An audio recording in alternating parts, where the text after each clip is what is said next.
महात्मा उपासक डॉक्टर सोहनराज तातेड़ पुनरुत्थान और आत्मविज्ञान के बाद अब ला रहे हैं सनातन सत्य, जैसी दृष्टि वैसी सृष्टि, कुदरत, कुदरती रचना एवं कुदरत के कानून से शाश्वत सुख की प्राप्ति। लॉग इन करें www.drsohanrajtated.com। YouTube channel doctor Sohanraj Tated, play store से डाउनलोड करें mobile app doctor Sohanraj Tated. ओम शांति प्रभो, जय शांति प्रभो, पार्श्वनाथ महावीर प्रभो। ओम शांति प्रभो, जय शांति प्रभो, पार्श्वनाथ महावीर प्रभो। ओम शांति प्रभो, जय शांति प्रभो, पार्श्वनाथ महावीर प्रभो। हे मेरे भीतर विराजमान शुद्ध आत्मा भगवान परम पिता परमेश्वर, मेरे प्रभु, मेरे आराध्य, मेरे सर्वेश्वरवा, मेरे इष्ट, आप मुझे ऐसी शक्ति दो, जागृति दो कि मेरे मन में किसी के प्रति बुरे भाव नहीं आए, मैं किसी के दोष नहीं देखूं, मेरा राग द्वेष हर क्षण घटता रहे, मेरा संभाव हर क्षण बढ़ता रहे, मैं किसी के प्रति अभिप्राय और ओपिनियन नहीं दूं, और मुझे हर जन्म में मुक्ति के कर्म मिले, मुझे हर जन्म में ज्ञानी पुरुष मिले, सद्गुरु मिले। ऐसी कृपा करो, शक्ति दो, जागृति दो। भाइयों बहनों, मातृशक्ति को नमन। आज का हमारा सुंदर विषय दृश्य अदृश्य की भेद रेखा। दृश्य जो खुली आंखों से दिखाई देता है, मैं इस कैमरे को देख रहा हूं, ये दृश्य है। खुली आंख से जितने भी भवन है, बाहर की वस्तुएं दिखाई देती है, ये सारा दृश्य है। हम किसी हिल स्टेशन पर चले जाते हैं तो वहां पर चारों तरफ हरियाली होती है और फूल खिल रहे हैं, झरने कल कल बह रहे हैं, और नदी जो दो तटों के बीच के अंदर बह रही है, और गुलाबी रंग के फूल खिल रहे हैं, पक्षी चहचहा रहे हैं, और पक्षी इधर से और पशु जो इधर से उधर भाग रहे हैं। इस छटा को हम देखते हैं तो ये प्रकृति दर्शन है। दर्शन का मतलब देखना। अगर हम प्रकृति के दर्शन करते हैं तो वह ईश्वर के दर्शन कहलाते हैं, क्योंकि प्रकृति ही ईश्वर है, ईश्वर ही प्रकृति है, प्रकृति माँ है, प्रकृति कुदरत है, प्रकृति ब्रह्मांड है, और प्रकृति ही में जीवन है। प्रकृति के बाहर जीवन नहीं है, क्योंकि वहां पर छह द्रव्य नहीं है। जीव, अजीव, मोशन, रेस्ट, टाइम और स्काई, ये छह द्रव्य होते हैं। वहीं प्रकृति के दर्शन कहिए, वहीं जीवन कहिए, दूसरी जगह जीवन नहीं है। लोग चंद्रमा पर गए हैं, वो ये संभावना कर रहे हैं कि वहां पे जीवन हो सकता है, क्योंकि वहां थोड़ी बहुत प्राण वायु मिल रही है, इसी से मंगल ग्रह में है।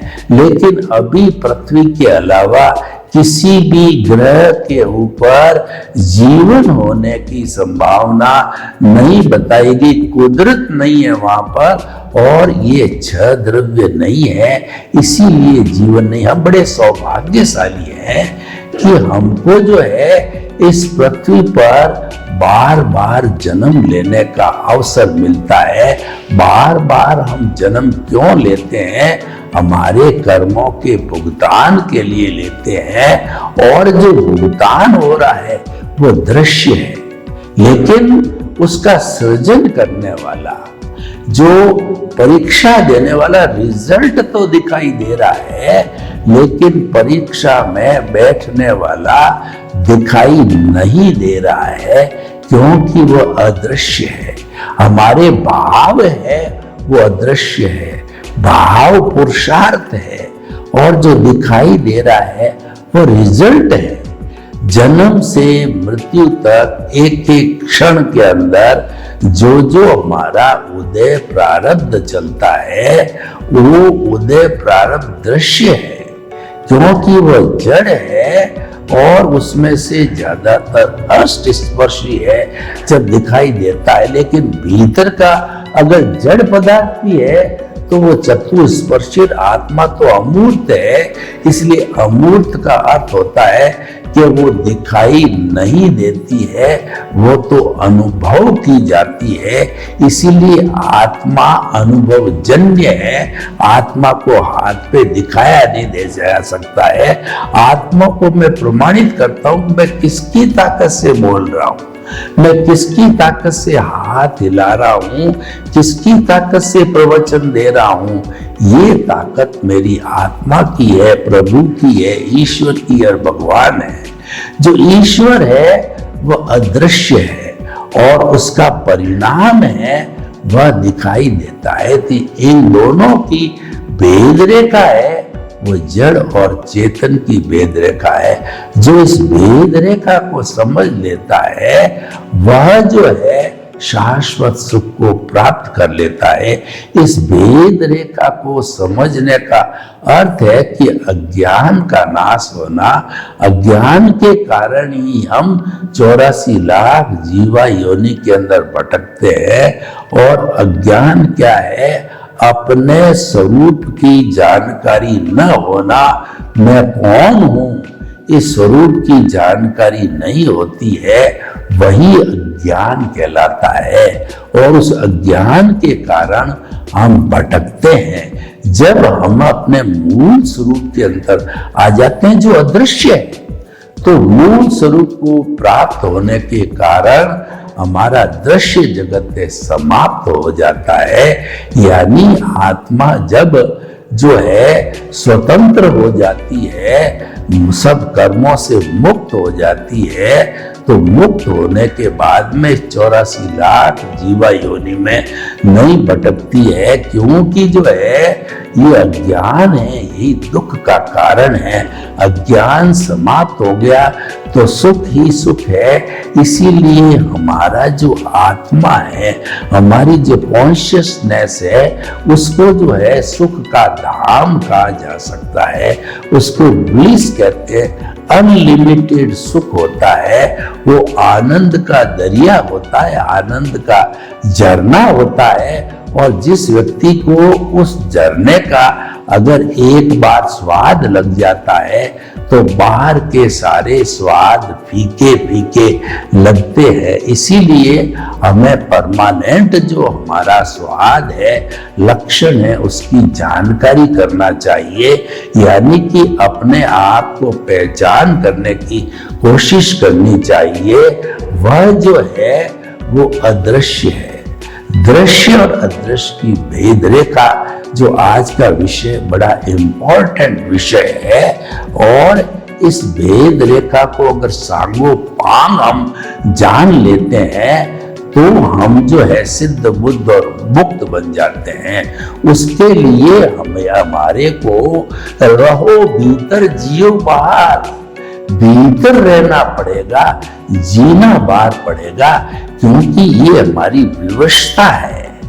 हम बाहर को छोड़ नहीं सकते क्योंकि हमारा कर्ज है, ये हमारा परिणाम है, ये हमारा भुगतान है, ये हमने जो कॉज डाले हैं उसका इफेक्ट है।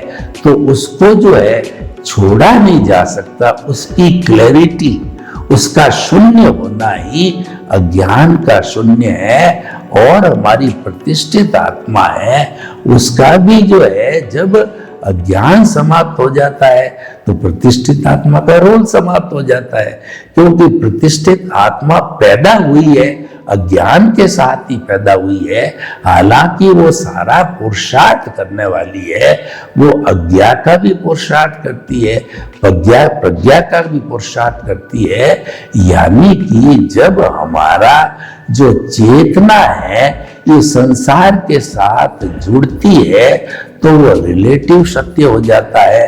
और जब जड़ के साथ जुड़ती है, दृश्य के साथ जुड़ती है, तो वह जो है रिलेटिव ट्रुथ हो जाता है, वो अदृश्य के साथ में जुड़ती है तो रियल ट्रुथ हो जाता है। और रियल ट्रुथ है वो सनातन सत्य पर आधारित होता है, कुदरती रचना, कुदरत के कानून के ऊपर आधारित होता है। और वह जो है धीरे धीरे कुदरती रचना हम देखते देखते सम्यक तप को जो है वो हम पावरफुल बनाते बनाते हमारी आत्मा का गुण सम्यक ज्ञान सम्यक दर्शन है उसको पुष्ट करते करते, और मोहनीय कर्म का तो हमने प्रारंभ से इसको डाइल्यूट कर दिया, यानी कि नो ऑनरशिप नो डूअरशिप। ये सारा जो विषय है, ये दृश्य अदृश्य की जो भेद रेखा जो है वो ऑनरशिप डूअरशिप जो है वो समाप्त किए बिना भेद रेखा नहीं जानी जा सकती है। उसकी बेसिक कॉन्सेप्ट ये है कि हमें जो है अकर्ता बनना पड़ेगा, कर्ता भाव को समाप्त करना पड़ेगा। जब तक व्यक्ति के अंदर कर्ता भाव है, मैं मेरा है, मैंने किया, यह मेरा है, इस घर का मालिक मैं हूं और मेरे परिवार का मालिक हूं, परिवार का संचालन मैं करता हूं, तब तक जो है ये मैं मेरा खड़ा है, तब तक हमारा दृश्य जगत खड़ा रहेगा। अदृश्य को संपूर्ण रूप से पाना बहुत कठिन है। और जो लोग सन्यासी होते हैं वो अदृश्य को देखना चाहते हैं, और गृहस्थी होते हैं वो दृश्य में रहते हैं। ये बेसिक डिफरेंस है। सामान्य व्यक्ति जो है वो दृश्य के जगत में गोते लगाता है कि मैंने पिया, मेरे बैल ने पिया, हुआ डहे तो डहे, जिसको बहिरात्मा कहते हैं। नॉर्मल व्यक्ति खाया पिया, घर परिवार धन संपत्ति ऐश आराम उसी में ही रहता है। लेकिन जिसके पुण्योदय होता है, भाग्योदय होता है, और जिसको इसकी भेद रेखा का पता चल जाता है, तो भेद रेखा का पता चलने पर जो है वह जो है अदृश्य की जागृति के अंदर लग जाता है। अदृश्य की जो जागृति है वो वास्तव में सच्चा पुरुषार्थ है, वो हमें छोड़ना नहीं चाहिए। हम आपका जो ये अध्यात्म विज्ञान जो देते हैं उसमें दृष्टि परिवर्तन करते हैं। जैसी दृष्टि वैसी सृष्टि। हम सृष्टि को टच नहीं करते, सृष्टि को नहीं बदलते। यानी कि आपका धर्म परिवर्तन करना, आपके काम को बंद कराना, आपको सन्यासी बना देना, या आपको कोई क्रिया कारण से जोड़ना, वो हमारा विषय नहीं है। हमारा विषय है दृष्टि जो कि जड़ की तरफ जा रही है उसको चेतन की तरफ ले जाओ। जड़ के पाले में नहीं रह करके चेतन के पाले में जाइए। आपको हम पाला बदलाते हैं तो वो आपको जड़ और चेतन की भेद रेखा बताते हैं। जब भेद रेखा आपको मालूम हो जाती है तो अगर आप जो है उसको गवर्न करने वाली प्रज्ञा है, हम ये कहना चाहते हैं आपकी प्रज्ञा एक बार जागृत हो गई, आपको एक बार सम्यक दर्शन मिल गया, तो निश्चित तौर पे मान के चलिए कि वह सम्यक दर्शन आयता भी है और जाता भी है। यानी कि कभी ये जीव जो है हमारा जो दृश्य जगत का जो है उदय और प्रारब्ध चलता है उसके साथ जुड़ भी जाता है, लेकिन जो प्रज्ञा जागृत है वो आपको वापस स्मरण कराएंगी और आपको केंद्र में जहाँ प्रभु विराजमान है उसकी तरफ लाएगी। वो आपको हमेशा ये बताती रहेगी कि प्रभु की भक्ति में रहो, प्रभु के पाले में रहो, प्रभु का चिंतन करो, प्रभु को कभी भूलो मत, तो प्रभु को स्मरण करते रहो। तो ये जो है आत्मा का स्मरण है, ये हमको जो है वो धीरे धीरे वो अज्ञान को नाश करने में सहयोगी बन जाता है। यानी कि जो हमारी ये दृश्य और अदृश्य की भेद रेखा का अर्थ क्या कि दृश्य के कारण अज्ञान खड़ा है और अदृश्य के साथ में जो है विज्ञान खड़ा है। इस अज्ञान को विज्ञान में बदलना है। हमारा जब ज्ञान है वो विज्ञान बन जाएगा तो धीरे धीरे उस विज्ञान की सहायता से हमारा अनुभव बढ़ता जाएगा और अनुभव बढ़ते बढ़ते जब 360 डिग्री का हो जाएगा, अनुभव के बढ़ने का अर्थ ये हुआ कि हमारे स्वरूप का स्पर्श होते होते 360 डिग्री का अर्थ होता है कि स्पष्ट वेदन हो जाएगा, हमको हमारी आत्मा हमारा स्वरूप मिल जाएगा, तो वो हमारा केवल दर्शन होता है। और जिस जन्म में वो केवल दर्शन हो जाता है वो पुरुषार्थ की चरम सीमा है। फिर पुरुषार्थ की कोई आवश्यकता नहीं होती और पुरुषार्थ करने वाली यूनिट है, यानी कि जो हमारी प्रतिष्ठित आत्मा है या जुड़ा हुआ ज्ञान है जिसके कारण ये करना पड़ता है या मन है, ये सभी समाप्त हो जाते हैं और व्यक्ति अजर अमर अविनाशी बन जाता है, सिद्ध शिला में विराजमान हो जाता है। तो भाई और बहनों, बड़ा सुंदर टॉपिक है, हमारे को इसमें दिलचस्पी लेनी चाहिए। दृश्य और अदृश्य की जो है भेद रेखा जानने का अर्थ है हमें सत्संग करनी चाहिए। सत्संग का अर्थ हुआ हमें चेतना के पाले में रहना चाहिए, अदृश्य के पाले में रहना चाहिए, क्योंकि जो अदृश्य है वो सूक्ष्म जगत है और सूक्ष्म जगत के अंदर हमारे ब्रह्मांड के बड़े बड़े रहस्य छुपे हुए हैं।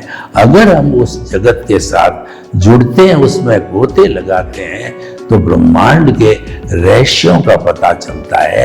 क्योंकि जो हमारा बाह्य जगत है वह जगत तो मात्र जो है भुगतान के लिए, कर्जा उतारने के लिए है। इसीलिए कहा गया है कि मन वचन काया तथा उससे जुड़ी हुई हर अवस्था मात्र कुदरती रचना है, वह व्यवस्थित है और प्रीडेस्टिन्ड है और वह परमानेंट यानी वह फिक्स है, वो जा रही है।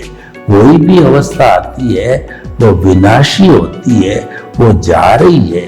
दुख जा रहा है, सुख जा रहा है, कष्ट जा रहा है, आयु जा रही है, कर्म कट रहे हैं, ये जाने के लिए आए हैं, आने के लिए नहीं आए हैं। यानी कि ये जो भुगतान है वह हो रहा है, कर नहीं रहा हूं। करने का अर्थ है अदृश्य को जानना, हो रहा अर्थ है यानी दृश्य को जानना। जब इस तरीके से हमारी दृष्टि है वह साफ हो जाएगी, समझ साफ हो जाएगी, दृष्टि विज्ञान हो जाएगा, तो जो है हमें तुरंत ही शाश्वत सुख की नींव लग जाती है और आने वाले वर्षों में शाश्वत सुख भी प्राप्त कर सकते हैं। तो भाइयों और बहनों, ये भेद रेखा जानने का जो है कार्य कौन करता है, जो कि इस शरीर को लेबोरेटरी बनाता है।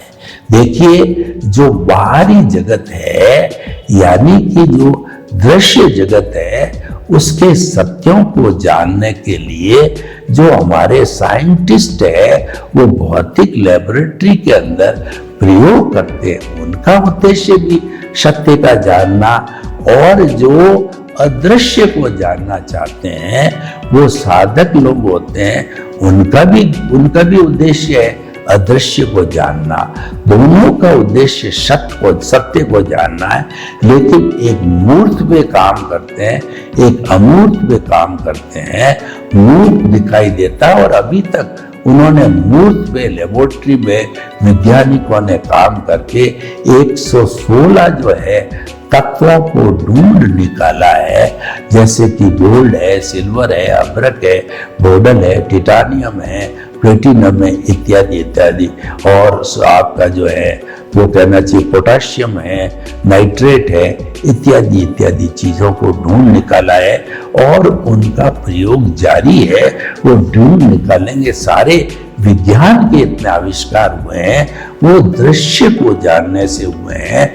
और हमारे जो ऋषि मुनि हैं जिन्होंने की जो है वो कहना चाहिए कुटिया में बैठ करके, तपोवन में बैठ करके, मेडिटेशन करके, भीतरी जगत में गोते लगा करके हम ब्रह्मास्मि, मैं ब्रह्म हूं, इसकी जागृति करके, इसको पहचान करके जो पाया है वह सनातन सत्य है। उसको अध्यात्म कहते हैं, उसको मुक्ति का मार्ग कहते हैं। वह कुदरती रचना, कुदरत के कानून के ऊपर आधारित होता है और उसका हमारा उद्देश्य है आपको शाश्वत सुख की नींव लगाना, यानी कि आपकी रॉन्ग बिलीफ समाप्त करके आपको राइट बिलीफ के अंदर आना। जो हमारा जो जड़ तत्व है, जो हमारा दृश्य है, उसके साथ जो है वो जुड़े रहना, वो रॉन्ग बिलीफ है। और हमारा अदृश्य है जो चेतन तत्व है, उसके साथ में जुड़ना है, वो हमारी राइट बिलीफ होती है। तो दोनों का हम जो डिमार्केशन करके, दोनों की भेद रेखा को करके हम सत्य को प्राप्त कर सकते हैं। और सत्य को प्राप्त करना ही एक साधक का उद्देश्य होता है। और उन दोनों की भेद रेखा को प्राप्त कर लिया जाता है तो वह सिद्ध, बुद्ध और मुक्त बनने में भी सहायक होता है। तो भाई और बहनों, हम आपको ये बताना चाहते हैं कि अगर आप इस ब्रह्मांड के रहस्यों को जानना चाहते हैं तो दृश्य और अदृश्य की भेद रेखा खींचिए। दोनों के अंदर कोई डिफरेंस नहीं है, दोनों साथ साथ रहते हैं। मैं आपको एक उदाहरण दूं कि राजा जनक, मिथिला के नरेश, जो कि सीता के पिताई विदेश, वो विदेह थे। विदेह को जो है वो वेदांत की भाषा में कहते हैं कि देह में रहते हुए भी देह से अलग, यानी कि वो भेद विज्ञान करते थे। भेद विज्ञान क्या था कि जड़ और चेतन का भेद विज्ञान, कि जड़ अलग है, चेतन अलग है। मैं जो है वो जड़ नहीं हूं, मैं तो चेतन हूं। ये शरीर मेरा नहीं है, ये नाशवान है और गलन मिलन धर्मा है। और जो मेरा चेतन तत्व आत्मा है वो अजर अमर अविनाशी है। वो भूत में था, वर्तमान में है और भविष्य में हमें रहेगा। और वह शाश्वत सुख की खान है, धाम है। तो मुझे उसको पाना है। मैं आपको बताना चाहता हूं कि हम इतना प्रवचन कर रहे हैं जो है दृश्य अदृश्य पर। दृश्य जो जड़ है उसको पाना क्यों नहीं चाहते? क्योंकि वह टेम्परेरी है। और चेतन को पाना इसलिए चाहते हैं कि वो परमानेंट है। जड़ है हमारा दृश्य जगत, ये किराए का मकान है, ये बदलना पड़ेगा, छोड़ना पड़ेगा।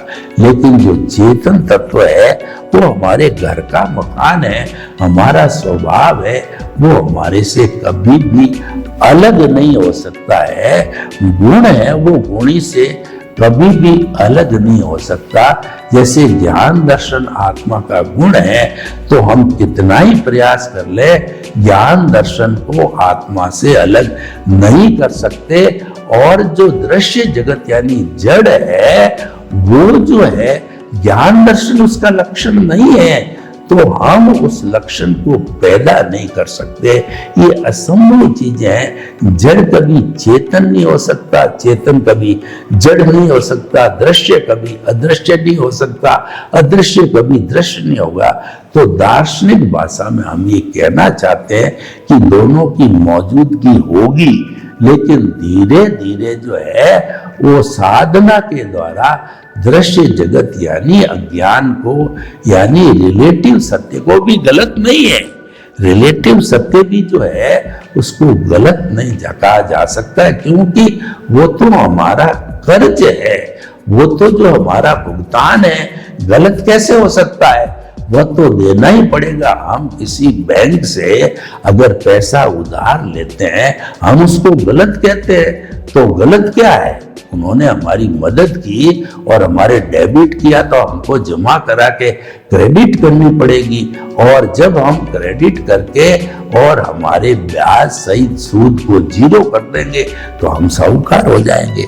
तो ठीक इसी तरीके से सनातन सत्य के माध्यम से जो है रिलेटिव ट्रुथ है वो गलत नहीं है, लेकिन रिलेटिव होने के कारण अज्ञान है और वो रियल होने के कारण जो है विज्ञान है, क्योंकि ये परमानेंट है और ये टेम्परेरी अवस्था से जुड़ा हुआ है और इस पर अवस्था का कानून लागू नहीं होता है।